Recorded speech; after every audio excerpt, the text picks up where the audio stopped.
Champaign County Agriculture Today with your host, Dennis Riggs. Hello and welcome back to Champaign County Agriculture Today. My name is Dennis Riggs, your host for the next half hour as we discuss the issues in agriculture here in East Central Illinois. Today is a special program because many times I know you've probably had a question about agriculture and you'd like to go directly to a farmer. Well, where do you find a farmer? You just don't go out on a street corner or they're not listed in the phone book separately, but you'd like to ask an important question you have about agriculture directly to a person that makes his or her living out of the soil and out of production agriculture. Today we have two farmers on our panel and they're going to be working with us today, and we're going to be talking about the many issues of farming that you may have wondered about yourself, and more specifically we're going to be finding out from these gentlemen how they do their job.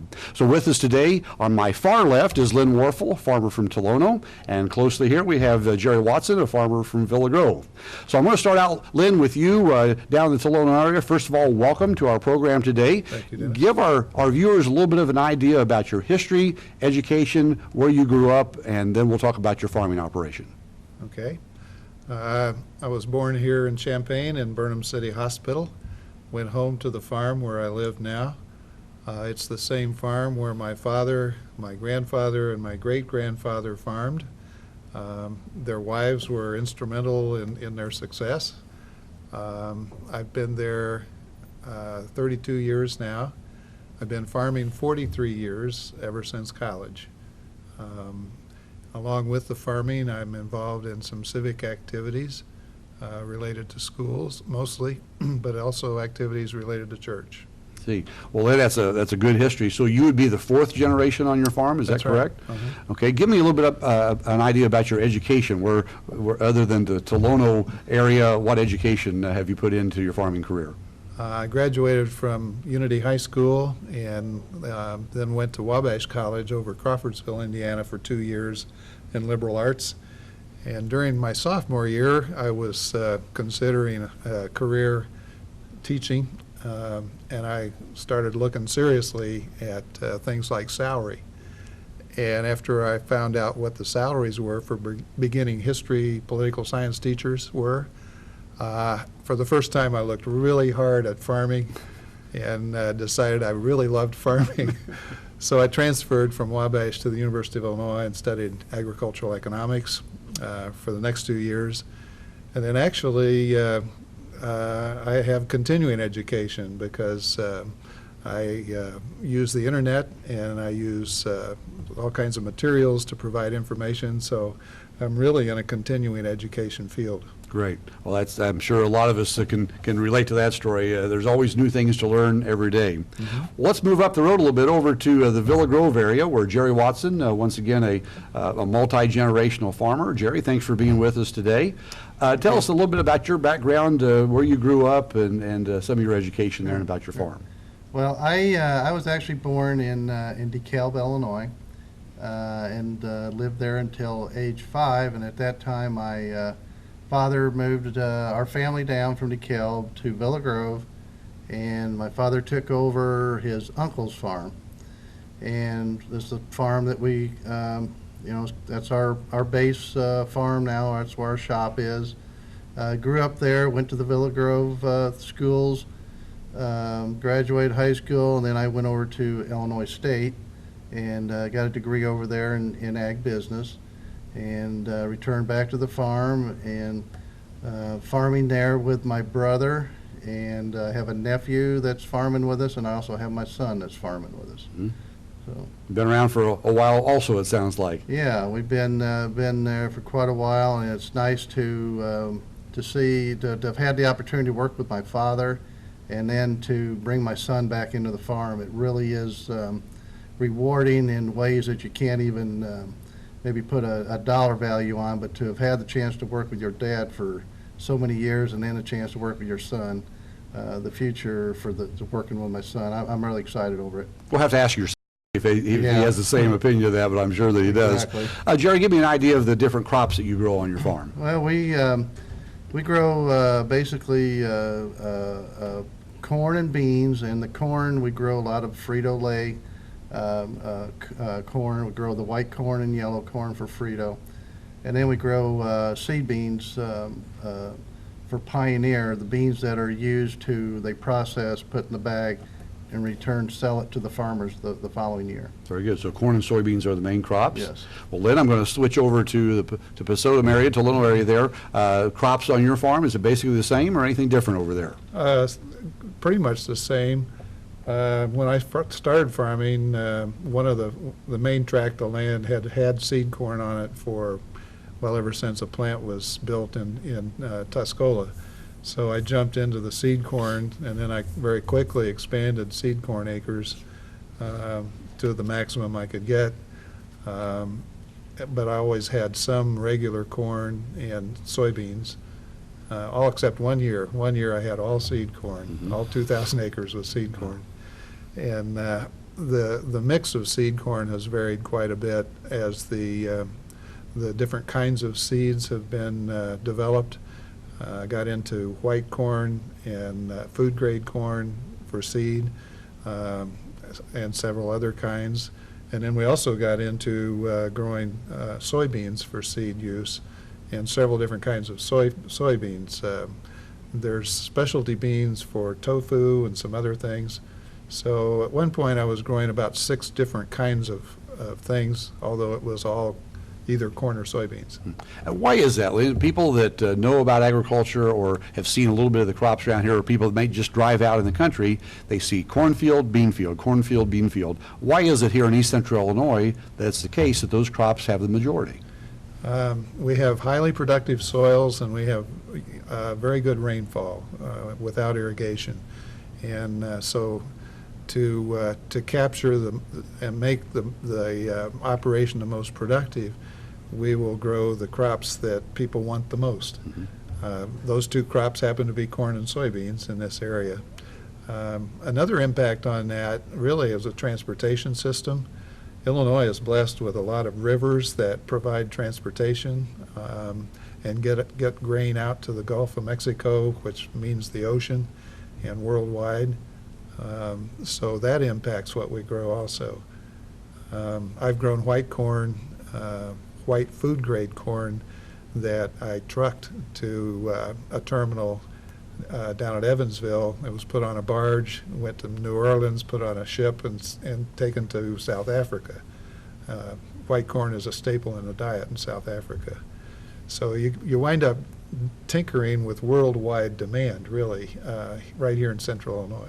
It's interesting that as we grow our crops, a lot of people don't understand the fact that the crop does not really obtain its true value until it is consumed, either as a seed that is then planted by another farmer and consumed as a growing plant, or in your case, the white corn that went to South Africa and was ground up into tortillas or whatever it was used for at that point in time. What was it used for, do you know?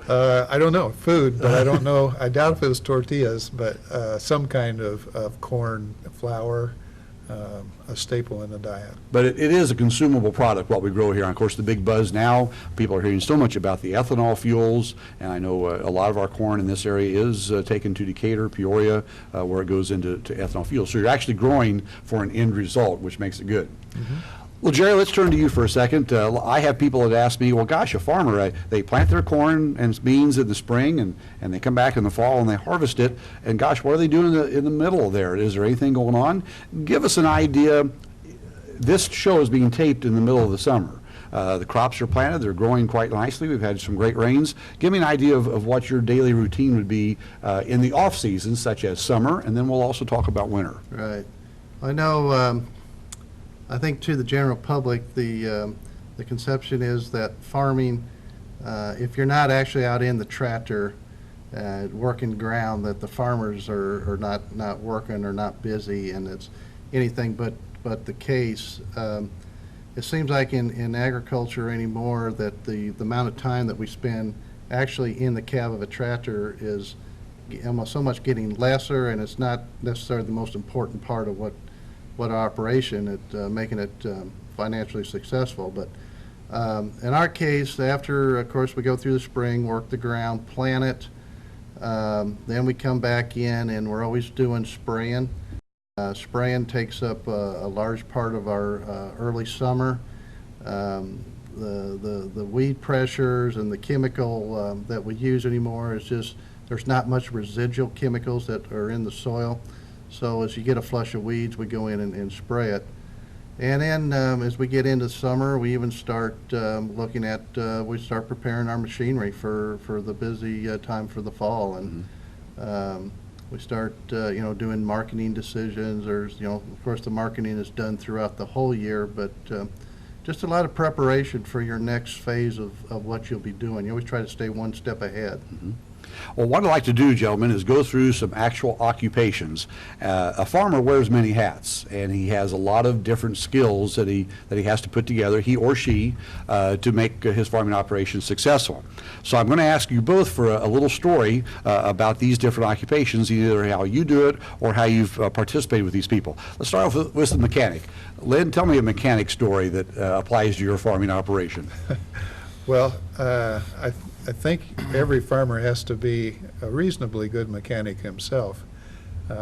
We are being challenged right now because, just like with automobiles, there's a computerization of the different functions of a car. There's computerization in tractors and combines and sprayers, and for the most part, we can't afford to have the diagnostic machinery to work on that stuff ourselves. We can do things like oil changes and replace worn-out parts, deal with tires. There's a lot of tires on my farm to move everything, so we wind up messing with tires quite a bit. And then the things like starters and batteries that we deal with regularly. And then there's, in my operation, I've had a fairly large storage system for the grain. I tend to store about 2/3 of the crop on my farm in grain bins. So there's augers and electric motors and lots of electrical switches that I use to transfer grain in and out, and the trucks. So mechanically, there are a lot of things I can do myself, but I have to rely on specially trained technicians. Some of them don't even get their hands dirty anymore because they're only working with the computers that are inside my tractor or my combine. They tend to get their training in very special schools. Locally, Parkland College is involved with that. Lakeland College down at Charleston, or Mattoon, is also involved with that, where people who are interested in being a technician and getting a better salary than a plain mechanic or somebody who can change their oil, go to school and get that training, and then I call them up and get help when I need it. We have replaced a lot of the labor-intensive jobs on the farm with machinery, and of course that's why we have a reliance on mechanics and machinery. What about on the Watson farms? Tell me a mechanic story of what you guys do, Jerry. Well, the mechanics are extremely critical in our operation, and actually my nephew went to school at Lakeland and got a John Deere technical degree, to where he's very, very skilled in a lot of the work that needs to be done on our machinery. And like Lynn said, though, the motors, there's so many computers in these motors and different things, to where it's beyond the mechanics that we're familiar with when we grew up. Where it's more, everything is getting more detailed, more technical, and so you need skilled people to come in that can hook their computers up to the machines, find out what the problem is, and then get things fixed. But we go through a lot of preparation prior to whatever season we're about to enter, and we do a lot of checks over the machinery before we take them to the field, preventative type repairs, and just to make sure everything is in shape, so that when we go to the field, we don't have downtime that we could have prevented.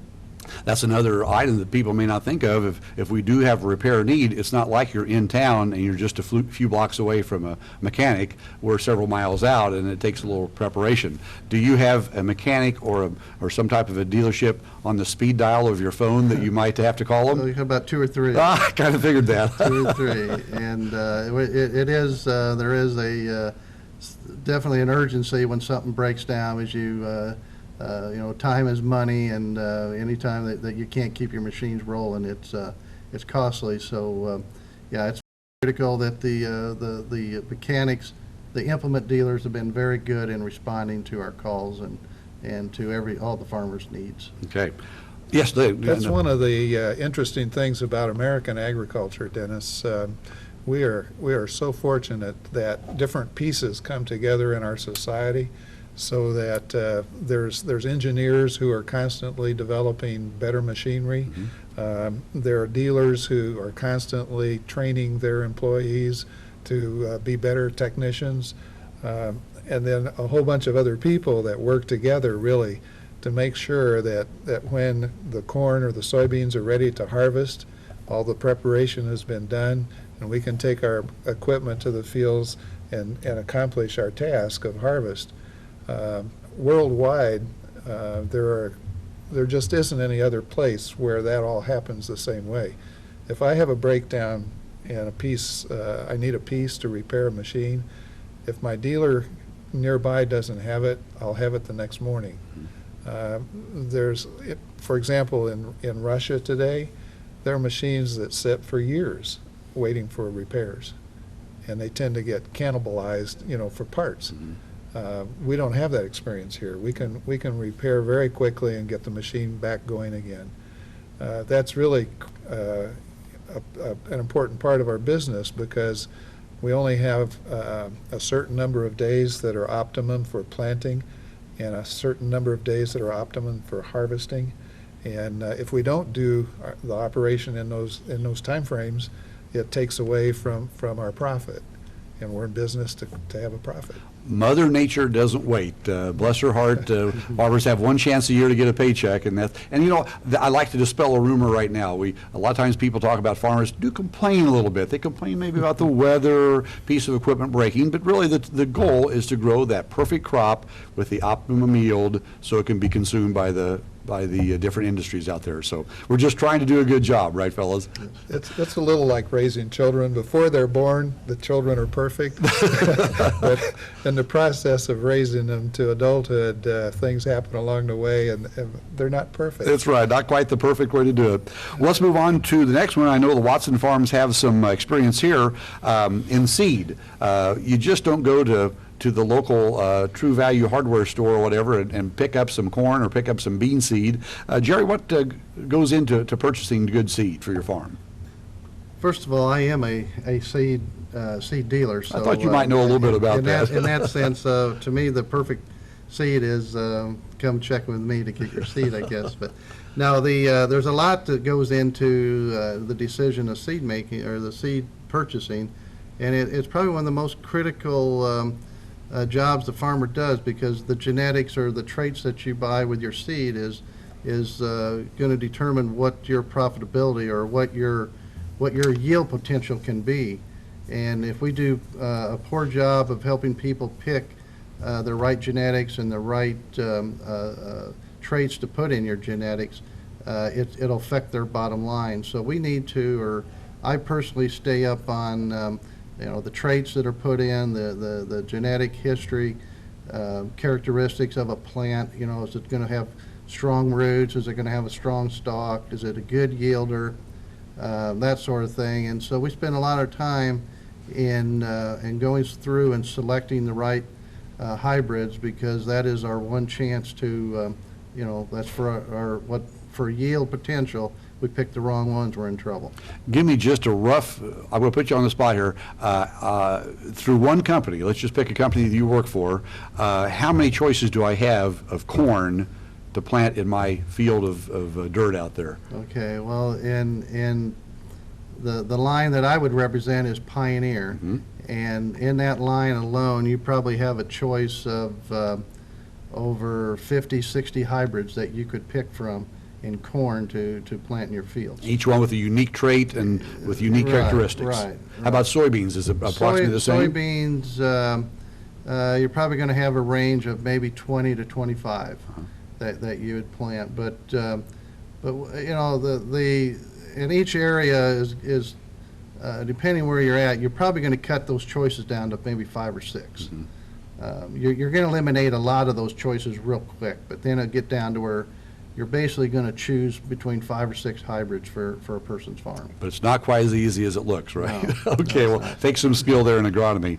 Well, Len, let's walk over to the fuel salesman. Now, on your farm, you have several different pieces of equipment. Tell me about purchasing fuel and how you do that on I get help from a dealer, and that's his only job, are providing fuels to a farm. I also read about that, and the conferences I go to, we talk about that. There's been a steady change in the fuels that we use. 43 years ago, it was almost all gasoline, regular gasoline that had lead in it. Then we transitioned to gasoline without lead, had to adapt our engines to that. And we transitioned from that to diesel engines, and now virtually all the big engines on the farm are diesel engines. And then we shifted to ethanol. Instead of gasoline, regular gasoline, we use ethanol. I've been doing that since about 1980. And that required some adaptation and some consultation with the experts in fuels. We've also switched to biodiesel now, initially with a 2% additive of soy oil, and now with an 11% portion of soy oil. And so we're constantly reevaluating how these fuels work, how it impacts our power and our maintenance, the economy of our machines, because fuel is a fairly expensive part of my business. So fuel, and it's nice to hear that some of the fuel is coming right from the farm in the basis of ethanol and soy diesel. Yes. Jerry, let's go to you for a second. Now we've got the fuel in the tractor, and we've picked our seed, but now we need maybe some fertilizer and some weed control out there on our farm. Tell me the process you go through in a short capsule of how you select that. Right. Okay. Well, the fertilizer, the selection for fertilizer would been done after the spring planting. We go in and do soil testing, and we go out on a GPS grid. We go out and collect soil samples across the field, have them sent to a lab where they're tested for the nutrient levels, and then we get the test back after the crops are taken off in the fall. Then we apply what is needed to either build the soil back up or at least replace what the crop took out. Mm-hmm. So, and that is done, I go through our local fertilizer dealer. He comes out and we sit down and we just look at our fields, and we want to make sure we're maintaining the proper levels. Mm-hmm. Now, the weed control that you use on your farm, is it Yes. kind of the same process? When we start selecting for weed control, it actually starts with your seed selection, because most of the beans that we grow today have a Roundup resistant seed that will be resistant to Roundup, and so most of the chemical we use on our beans will be sprayed with Roundup. And Roundup is a non-selective herbicide. It'll kill all weeds that are out there, and then the beans are resistant to it, so they can actually it doesn't affect them. Now corn, also you can buy corn that has Roundup resistant, and so you can also use Roundup for your weed control in your cornfields. There is a little bit of a concern of weeds becoming resistant by by only using one chemical to control both your weeds and your corn and beans. We are running a risk of a resistant weed development. Mm-hmm.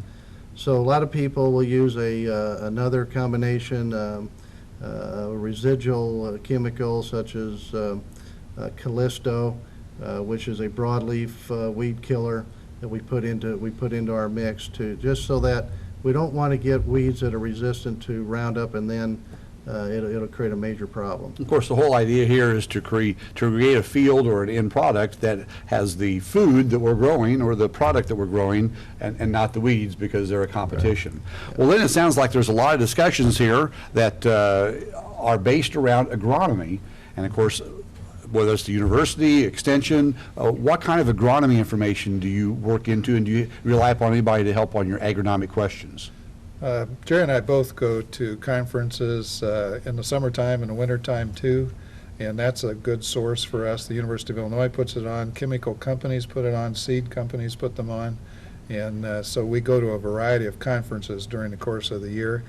Actually, I start my morning on the computer, Dennis, and check the overnight markets, and then also look at some sources for agronomy type news. The universities are really great at providing news on the internet, and so are the seed companies and the fertilizer companies. So I spend up to an hour first thing in the morning. Between 6 and 7 in the morning, I'm usually on the computer checking those things and thinking about what I need to do during the day. Your electronic daily agronomic news delivered to your computer. That's probably a good way of putting it. When I first got out of college, I spent 80% of my time outside the office and in the shop and in the fields, 20% in the office. And now I farm twice as much as I farmed then, but I only spend about 20% of my time outside the office. 80% of what I do on the farm, I do in my office. It has changed a lot since our fathers and grandfathers tilled the soil, that's for sure. Yes. Well, Jerry, we've got the crop growing now. It's up and looking good, and we can look ahead to marketing the crop. You know, you just don't take the corn and beans, the elevator, and say, here it is, what will you give it for? What will you give me for this bushel of corn or this bushel of soybeans? What about a marketing plan? How do you think about marketing your crop? Yeah, well, marketing plan can be fairly complicated, and it can be, you know, you can market one crop over an 18-month period. So you're combining years together. When you do market, you're starting. You want to start a marketing program early.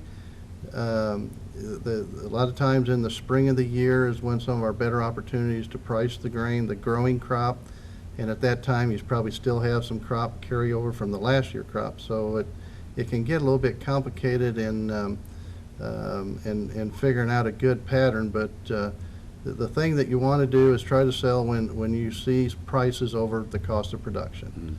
And you can, you know, that's our goal. There you go. One thing that people don't realize about farming is that all this soil out here used to be a swampy area in East Central Illinois, and we have an intricate network of drainage underneath our soils to keep them going. Lynn, do you work with the drainage in your operation? That's a critical part of the soil being productive. My great-grandfather actually was one of the early settlers and helped establish the drainage ditches in my area. So, and I'm a commissioner in the same drainage district now. So I see some of his paperwork and signatures when I'm doing that kind of work. We keep our drainage ditches open and maintained so that they can carry the excess water away. We also have extensive underground tile systems that help carry excess water away. Too much water is really a disaster for both corn and soybeans. They need oxygen in the soil, and they need some water there for movement of fertilizer, for nutrients. So those are things that we monitor pretty carefully. Let's get that crop harvested and really quickly, in just a little bit of time we got left. Jerry, what about taking it to the elevator? Is that where the grain ends up in your area? Yeah, we probably store close to 50–60% of our crop on the farm in our own storage. Other than that, when we have to take to the farm, we have it either trucked in through our own trucks, or we hire other trucks that actually get it to the elevator, and then they take care of it from there. Well, fellas, it sounds like there's a lot of partners in agriculture, that even though you're individual farmers on your multi-generational farms out there, you rely upon a lot of different people to help you from planning to production to marketing on a modern day farm. And we thank you for being with us today to let us know about that. And we thank you all for listening out there today. We hope you'll tune in again next time when we talk about more of Champaign County agriculture on Champaign County Agriculture Today. I'm Dennis Riggs, your host. Thanks for listening.